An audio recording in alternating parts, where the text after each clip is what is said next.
So if you know exactly what to do for your health, but you're still not doing it, this is going to be for you. I'm going to break down not only the science behind why this is happening, but also go over actionable steps on how you can actually overcome the gap between information and action, and then ultimately some Q&A at the end and some additional resources, tools, and insight that you can immediately not only take action on, but ultimately to just increase your success rate throughout the process. So first, I mentioned the science. If you guys want to see any of the citations for what I'm referencing, this will always be up in the blog post that I put out after our lives. So if you're actually watching this live, there will be a blog post that comes out afterwards each week. You can check that as well. I'll also put it in the show notes. You can join our newsletter, all of that good stuff. But ultimately, again, you could probably relate to this, right? You know what to do. You've gone on either a information kind of hunt, or you've gotten the book, you've taken the course, you've done the thing, but ultimately there's a gap between the knowledge and the action. And there's a couple of different reasons why that can take place, but I'm willing to bet, based on a variety of things going on now, I'm going to say that it's related to some dysregulation. And what I mean by that, the fancy kind of dynamic to that is, with our nervous system being dysregulated, it's going to make it extremely challenging to actually implement and take action on any knowledge that we have. For example, why do smart people sabotage themselves? Or why does discipline disappear under stress? It's not just about knowledge by itself. It's also not just purely relying on discipline and willpower, which is a great thing, but it's a multifaceted, multivariable approach that we're going to dive into. And I'm going to look at some of the science related to this that's going to give you some insight. And again, feel free to ask questions, not only if you're watching this live, but if you're watching the replay of this, ask questions. I will circle back. I will even address it in the Q&A for this, but I will also circle back to our replay and in the comments and add some value. So number one, stress impairs executive function. And I will explain both of those things here. And this is coming from a study done in 2009 from Nature Reviews Neuroscience. And basically what it states is acute stress suppresses prefrontal cortex function. So what does that mean? That's a lot of words I just kind of threw at you. So when we think about prefrontal cortex, this part of our brain that is connected to executive function, to logic, to analytics, to making, again, decisions not influenced by impulse. That's where impulse control can come into play. A lot of this honestly mimics ADHD orientation. Now, it doesn't mean you have ADHD. If this is you, this is just for everybody. But a lot of people with ADHD can relate to a lot of these challenges and struggles.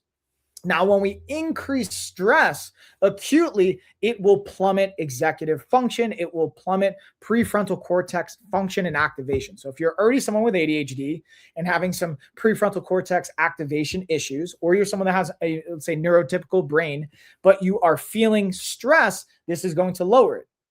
That's one aspect. Again, I'm going to get to what you can do with this information after we go through these 5 kind of data checkpoints. But I first wanted to give you how we are arriving here and what might be influencing this. Number 2, sleep loss reduces impulse control. So stress is going to have a factor that's related to impulse control and executive function, our prefrontal cortex, but also sleep loss, getting less than 7 to 9 hours of sleep on a nightly basis will reduce our overall impulse control. This was from a study back in 2010. Even one poor night of sleep reduces our cognitive control and impulse control, again, relating to our prefrontal cortex firing. And it can also exacerbate maybe some areas of our brain related to the limbic system and emotional state, being able to play with some impulsivity as well. So we have stress, we have sleep. Now let's look at another aspect of stress as well. Stress pushes you towards habit loops. For better or worse, it's going to push you towards habit loops that you have already created.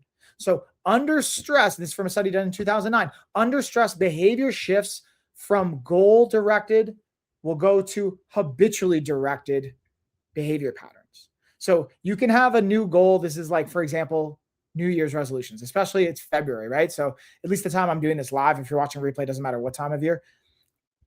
I'm curious to see if anyone wants to share in the comments in the chat. And hey, maybe you're a person that actually set a New Year's resolution, you're still crushing it, but statistically, likely you are not. And the point of saying that is also, I appreciate the questions here in the chat. I see you. I'll get to you. And simple answer is no, but I got you. And being able to realize that you want to set up habits, and it's kind of goes to this expression I pull from sports or martial arts, is you don't fall to, or you don't reach or attain the level of your goals. You fall to the level of your training or your behaviors or your habits. This is again referencing a study from 2009. So under stress, again, behavior will shift from your goal-oriented direction to your habits that you've created for yourself. So it's important to realize we want to lean into our habits. What habits are you creating? And then things are going to get stressful at different points. We'll talk about the actions you can do with that information. That's another factor here. Number 4, environment drives behavior. So we talked about behaviors and going from, let's say, goal to habit. Environment's going to also drive our behavior patterns. This is from a study in 2007. 40 to 45% of daily behaviors are automatic habits. Here's an interesting one too, that is just a fun nutritional data point I saw from another study that we were doing on another topic, is on average, on a daily basis, the human brain and the human experience will drive over 200 nutritional decisions, just dealing with food and nutrition and things related to that on a daily basis. So let alone all the other decisions and factors and things we're going to have to think about. So environment's going to drive our behavior. If we're in a constantly stressful environment, if we're in our normal environment where things are laid out, a variety of things are going to compound on that. So we're going to kind of look at that again as some options for actionable things we can focus on. And last of our data points, number 5, exercise improves executive function. Exercise is going to improve prefrontal cortex activation as well as other areas of our brain, specifically aerobic exercise. And aerobic exercise is also going to increase hippocampal volume and activity, as well as improves overall cognition, but it's also going to increase prefrontal cortex activation. And again, this is from a study in 2011 that's referencing this. So if you notice, these are like all studies from the like early to mid 2000s so far, but the data kind of will hold up. And we can always circle back and challenge some things. If you guys ever want to like challenge this data, I'm happy to like hear that out. Also, hello. What's up, everybody on YouTube? I appreciate you saying hey. Again, feel free to drop additional questions. I'll get into them when we have our Q&A. But to recap these 5 data points related to, you know what to do, but you just aren't able to execute. It can be stress related. Stress is going to impair our executive function, which is our analytical, rational portion of our brain that lets us make rational decisions. Prefrontal cortex activation. Number 2, sleep is going to reduce our ability to control our impulses. So we're going to have more impulse control issues when we're getting less than 7 to 9 hours of sleep. Even one poor night of sleep reduces cognitive control. Number 3, stress pushes us towards our habit loops. So if you've already created a habit, let's say when I'm stressed out, I want to eat sugary oriented foods at night to decompress, which is a real thing. When I'm stressed out, I'm going to be more inclined to do that instead of going towards a potential new goal that I'm working on, which is to lower my body fat percentage or whatever the thing is for most of us that we can relate to. We're going to go towards the habit we've already created for ourselves. But I've been able to, again, and we'll go over some of the actionables, redirect some of these habits and how can we stack these things. Number 4, environment's going to drive our behavior. 40 to 45% of our daily behaviors are automatic habits at this point that are going to be influenced and related to our environment and routines related to that. Then number 5, exercise improves executive function. Exercise is going to increase activity of our prefrontal cortex. It's going to increase hippocampal volume and improve our overall cognition. This is a fancy way of saying exercise, if it were a pill, it would be outstanding as far as what it can do for your brain and for your body and your health. So that's just a little bit of like what the science is showing us in the foundation of what we're talking about here. So now, again, we have this information, right? This is the ironic part. You have all the information. Now let's talk about what we're going to do with it. That's going to allow us to take the gaps on here's what I want to do to what I'm actually able to implement. And the formula I like to use here is taking awareness. We're aware of where there might be some gaps in what we're doing, or we're aware it's not working out for us. We combine that with intention, and we combine that intention with action. And ultimately that is going to lead us to results, growth, and transformation.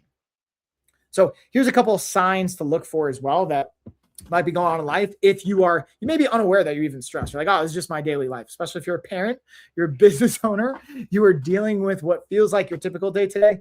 Here's some things to indicate you might be dysregulated. Your system might be dysregulated. You may be overly stressed, chronically stressed, and overtaxed. Number one, you scroll at night instead of sleeping. I was literally just talking to Carrie, my fiance, about this before. I know a lot of us can run into the routine of like, oh, well, I want to decompress. So I'm going to scroll on social media, or I'm going to watch TV or do those things. Again, I'm not saying it's right or wrong, but if it's not aligning with the quality of life that you want, you're not hitting your goals, it's an opportunity to reflect, saying there's probably something amiss here. There's a dysregulation component going on. So if you scroll at night, let's say you're even in bed, let's say you not only have your Netflix time, all that, then you find yourself in bed and you're scrolling and you can't go to sleep. That's a great example of real-time dysregulation going on. Number two, you snack instead of training. For example, we're trying to work out, but instead of doing that, you're like, I'm going to eat instead. Or you snack instead of sleeping even. We can substitute those things. You're going for food as an easy dopamine fix and a system regulation tool, as opposed to going to your training or whatever habit is that you're focusing on. Number three, you react emotionally. You're more emotionally oriented and you have a harder time regulating those emotions, and in general feel what we would call emotional dysregulation.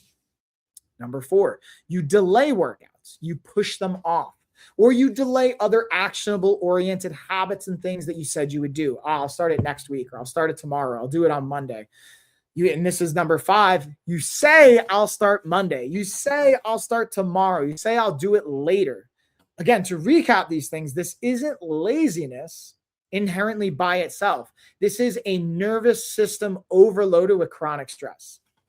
Now, that doesn't mean, hey, we don't want to look at this. It doesn't mean there's not going to be a component of discipline, of willpower. But what it's indicating is obviously the way you've structured your life, or the way I've structured my life, or the way we in general have structured our lives, it is creating dysregulation. And we get to reevaluate this. You can for sure push through and use discipline. And I've coached people on doing that. But being able to go back to reevaluating the systems, reevaluating what got you here in the first place. So I'm going to pause. I'm going to just check the chat and see what kind of comments we got here. Sure. Yeah. Nothing might be worth the risk. That's can be a valid statement. I'm not sure the context, but appreciate you. Thanks, Rome.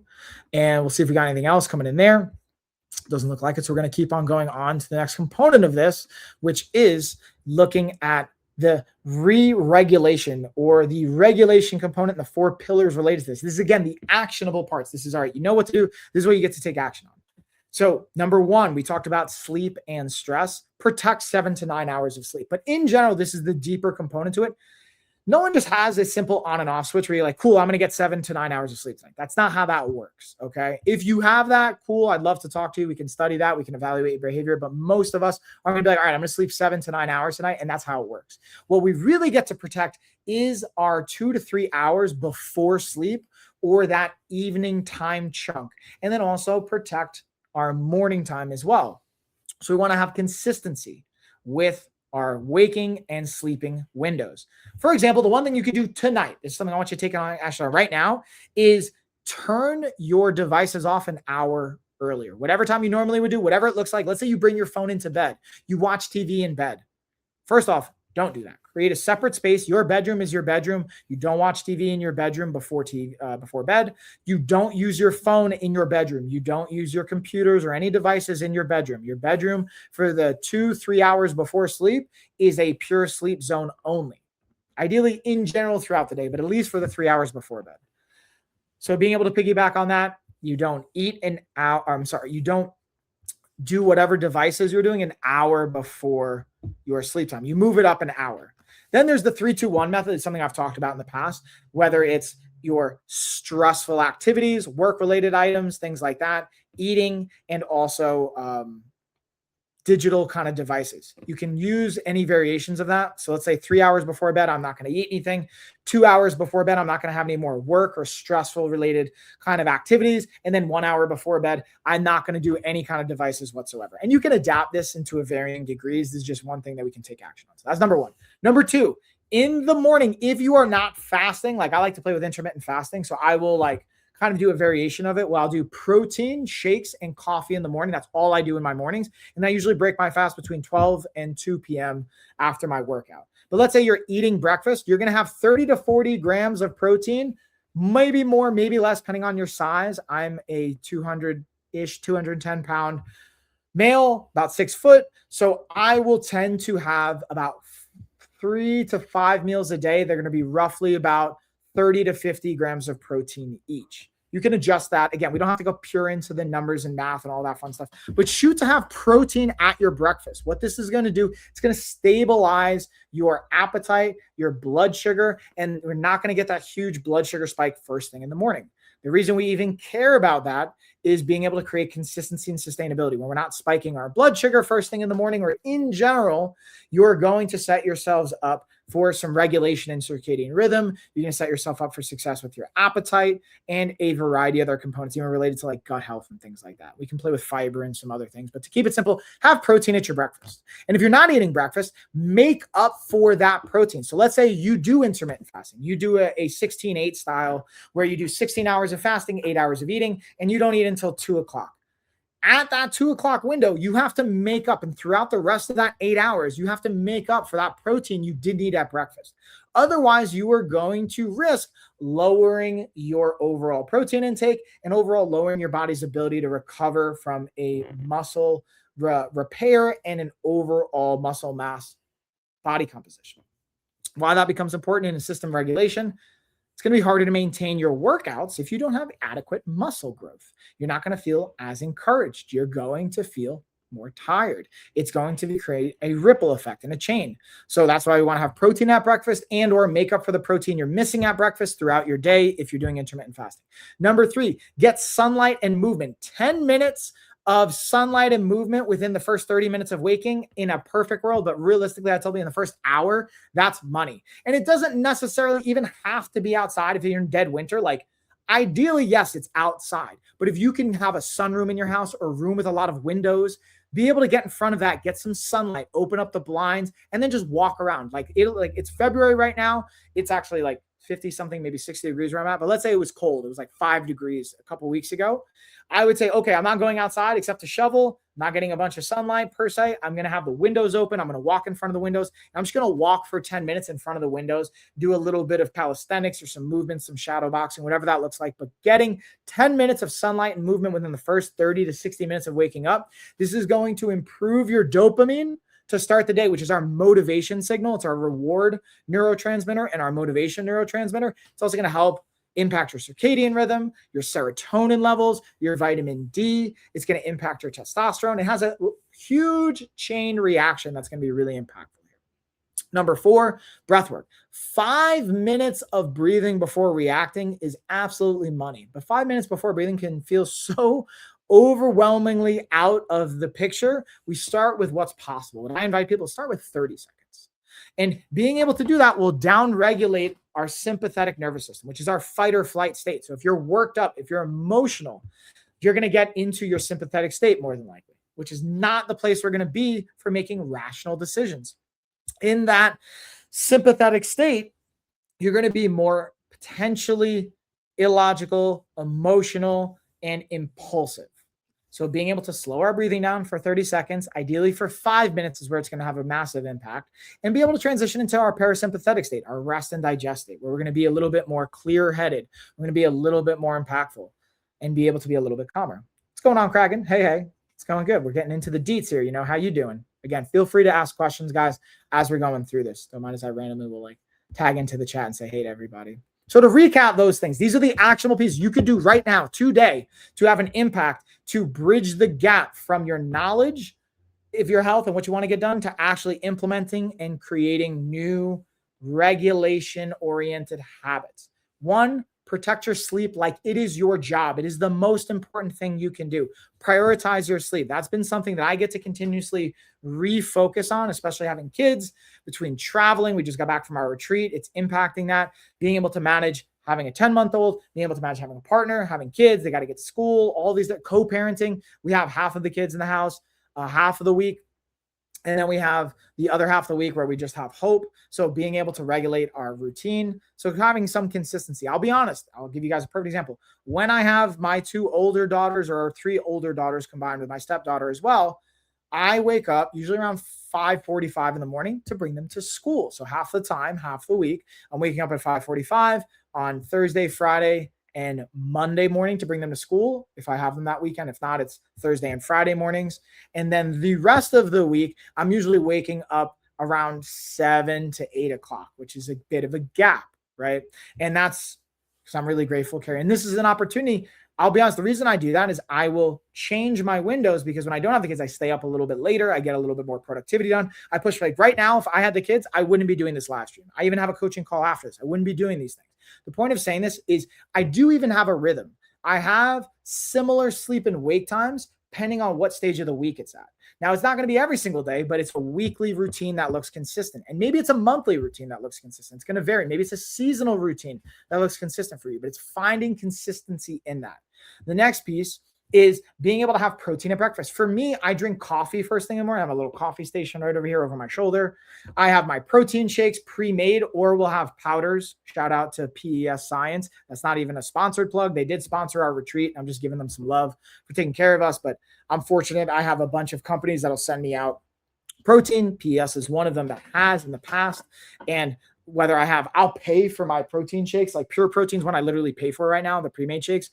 PES actually sent us some. We drank them all on the retreat, so I'm gonna have to get some more from them.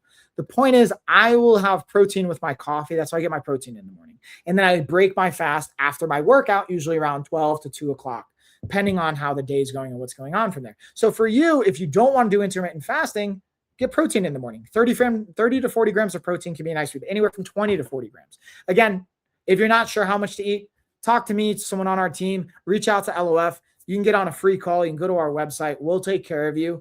And now more than ever, you're even able to leverage insurance where it may not even cost you anything. You can leverage your insurance, your HSA, your FSA. We have a variety of really cool options.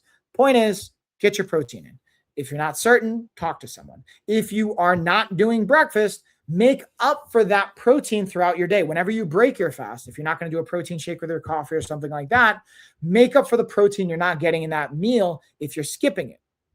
It's going to help stabilize your blood sugar. It's going to help repair and continuously grow the muscle that you want, the lean body mass. It's going to help with a variety of things. Number 3, within the first 30 to 60 minutes of waking up, have 10 minutes of sunlight and movement. If it's dead winter and you don't have access to outdoor sunlight, use windows like what I have behind me. Get out in front of that sun. If, let's say, you live in Alaska or somewhere where you're like, you know what, I've got like 4 hours of sunlight throughout the day, you can get artificial light. It's not the best thing. There's things even on Amazon. I realize now in hindsight, I should have probably added that to my carousel, because I actually have some light therapy, some things like SAD, seasonal affective depression disorder lights, and things you can get like circadian rhythm lights you can get as well. I'll have to add that when we do the blog post. If you're listening to the podcast, or you're listening to this like repurposed, not live, I'll add that into the mix. But you can even, again, go on Amazon if you guys are watching this live on Amazon.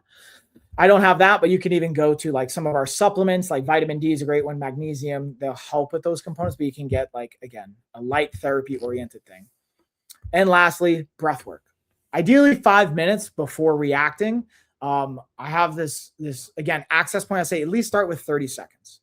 30 seconds, breathe. It's the pause, breathe, and then reassess technique. And it's something I invite for all my ADHD clients, but also for all the clients my team and I work with as well. We leverage this approach, whether you have ADHD or not, to pause before you emotionally respond, take a breath or multiple. And a pro tip I will just tell you, because ironically, I'm seeing Carrie walk out of the bedroom, and Carrie will tell me when I'm emotionally dysregulated, I need you to breathe right now.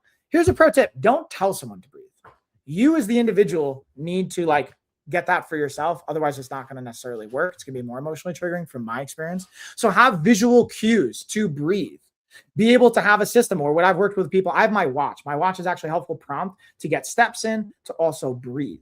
But make sure you're breathing, even if it's for 30 seconds, ideally 5 minutes, to regulate from a fight or flight state to a rest and digest state. It'll help regulate your nervous system so you're not as emotionally worked up, not as impulsive to make irrational decisions, like eating an entire bag of Reese's, or eating whatever, or not going to the gym, or saying something unkind to someone you're going to regret later. These are the things that showcase in a dysregulated system that ultimately impact why, when we ask the question, why do I know what to do? I just ultimately don't.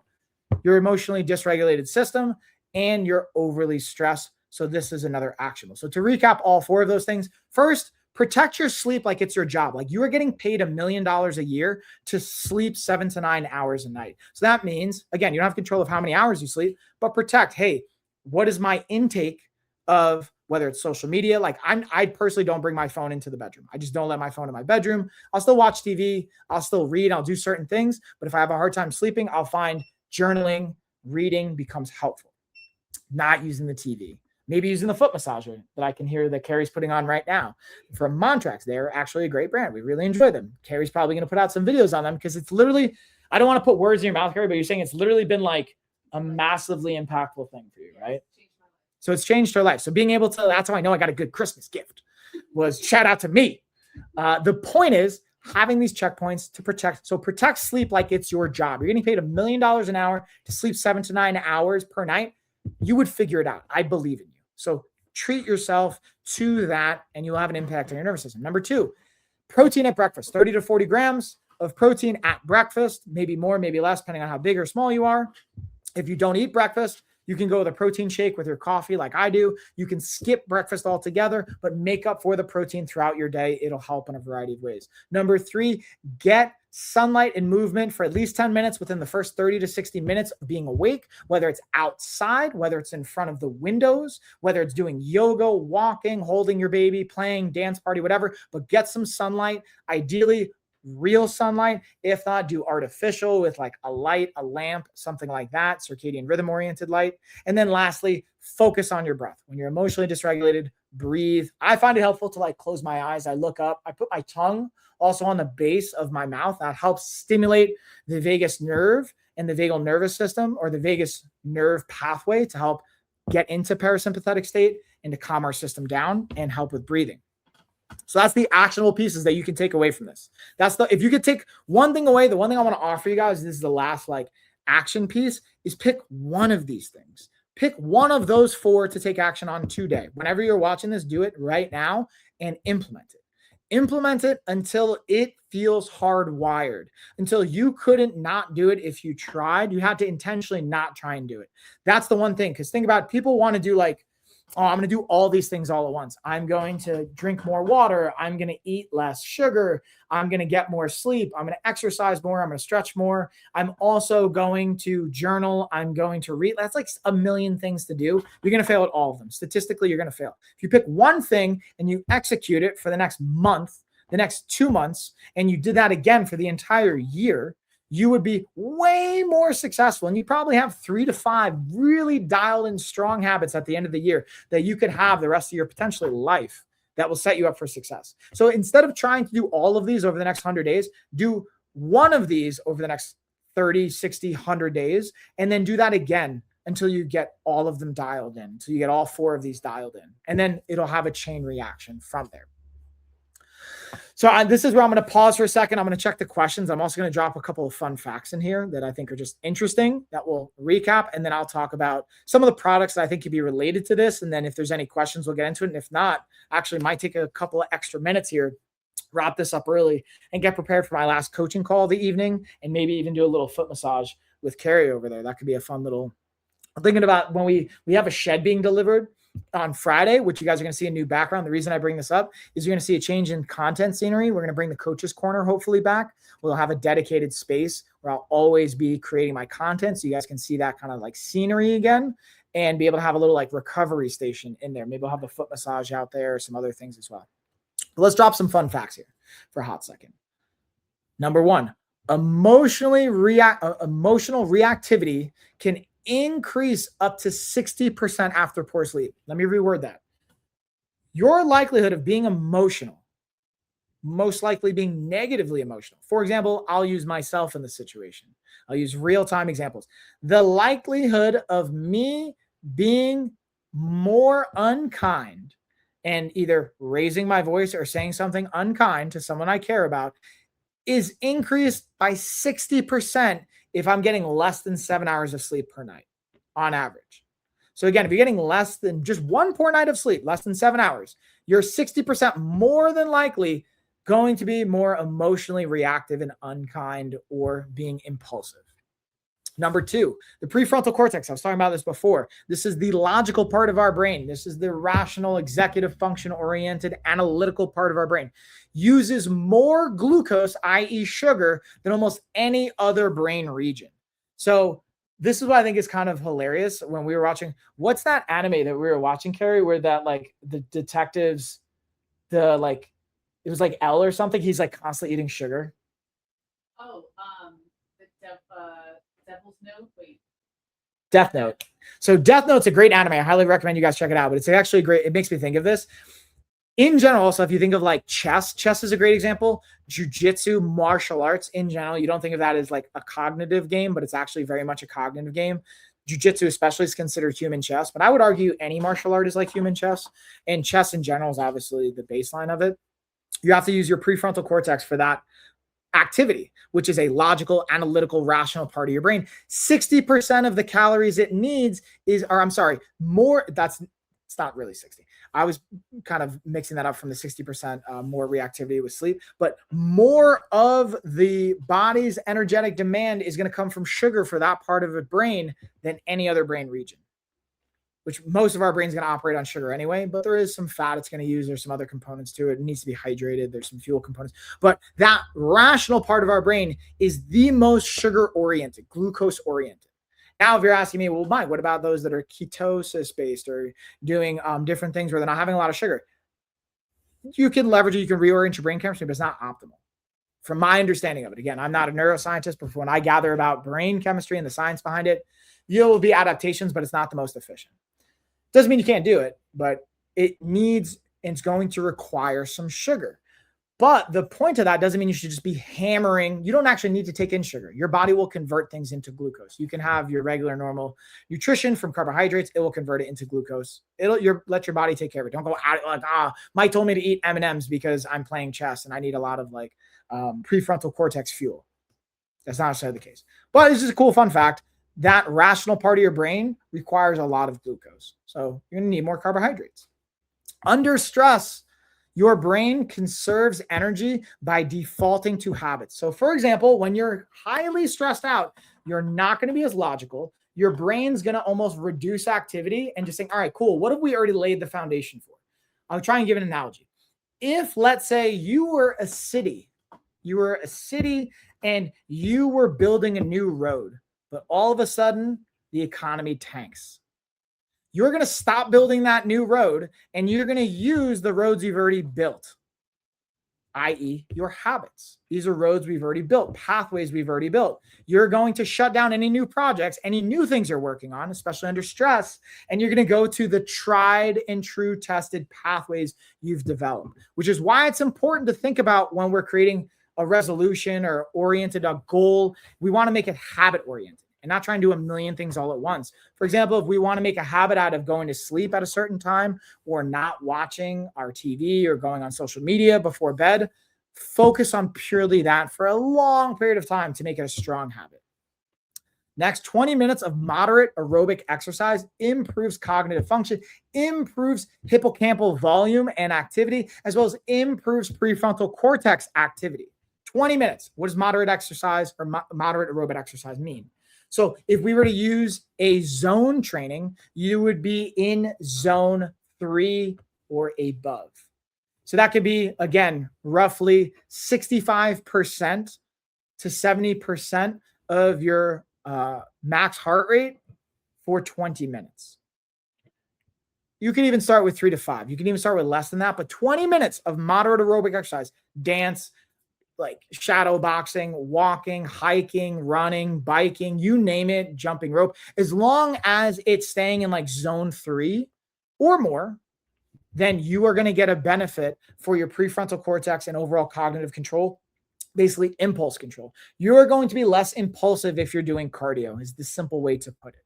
But it's having a certain level of intensity of cardio for at least 20 minutes at a time. And lastly, morning light exposure improves circadian rhythm alignment. It's a fancy way of saying you get exposed to light early in the morning, you're going to stay on a consistent sleep routine and your body's going to stay in a particular rhythm. That's why we stress that, and why in general people talk about circadian rhythm. You're like, why is circadian rhythm even important? It helps keep us in a predictable pattern, not only for sleep, but for as our body produces other hormones, as it produces different types of habits, rhythms, neurotransmitters, signaling. All of these things are related to our circadian rhythm. And that's pretty much it, y'all. So to, again, recap all of this, to go from the science all the way down to the insight, to the actionables. For the science, number one, stress impairs executive function. Acute stress suppresses prefrontal cortex function and executive function. Number two, sleep loss reduces impulse control. Even one poor night of sleep, less than 7 hours, is going to reduce our impulse control and overall cognitive control. Number three, stress pushes you towards habit loops.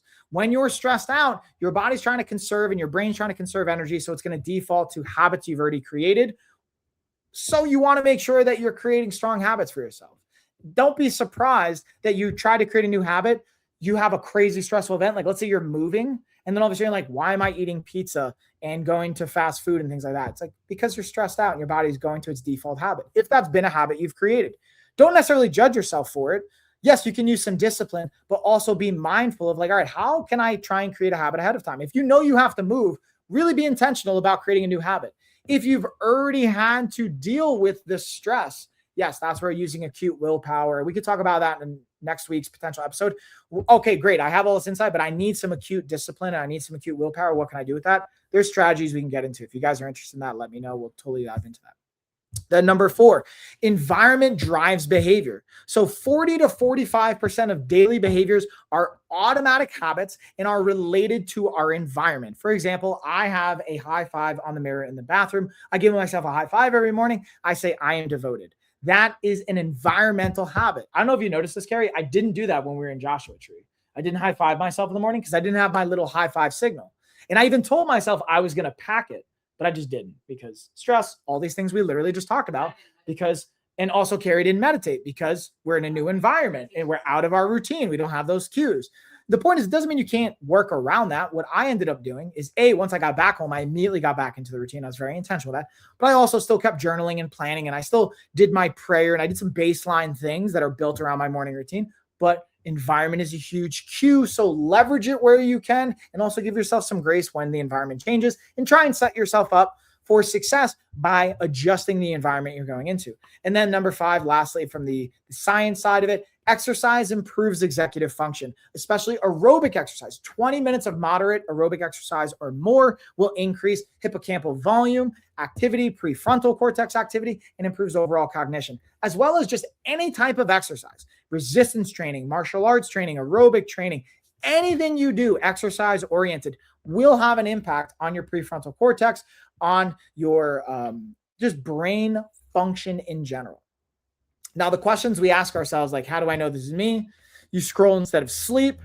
You snack instead of training. You react emotionally more than you would like. You delay workouts. You say, I'll start Monday. Again, this is not laziness by itself inherently. This is a nervous system overloaded or dysregulated. That's how I knew, like last week, I was very intentional when I got back to like decompress for a week because I was feeling myself being more emotionally like dysregulated. And I was like, I can feel the stress and I can feel all these things. Even though I was working out, I wasn't necessarily snacking instead of training. I could just feel the emotionality through it all and feeling like, oh, you know what? I'm going to like, instead of doing these tasks, I'm going to do it Monday when I'm like, yeah, this is a good example of like my system's overloaded. I need to regulate my nervous system before I can get anything. And now today, like I've been super productive. Even yesterday, super productive. So I can see from regulating my nervous system, I've been able to get back into that groove. And it's important to notice that. So again, the actionables, number one, protect sleep, protect 7 to 9 hours of sleep. Like it's your job, like you're being paid millions of dollars a year to be able to do that. And again, you can't control your sleep, but you can control the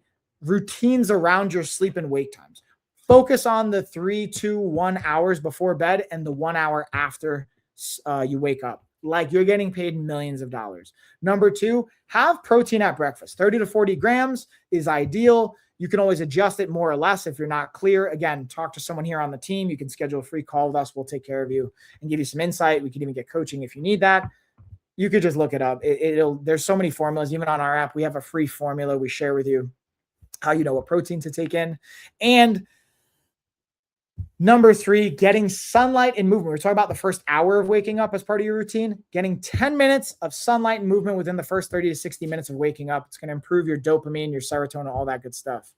Yeah, Nina, what's up? Nina says, hey, by the way. Yeah, it was a great time in Joshua Tree.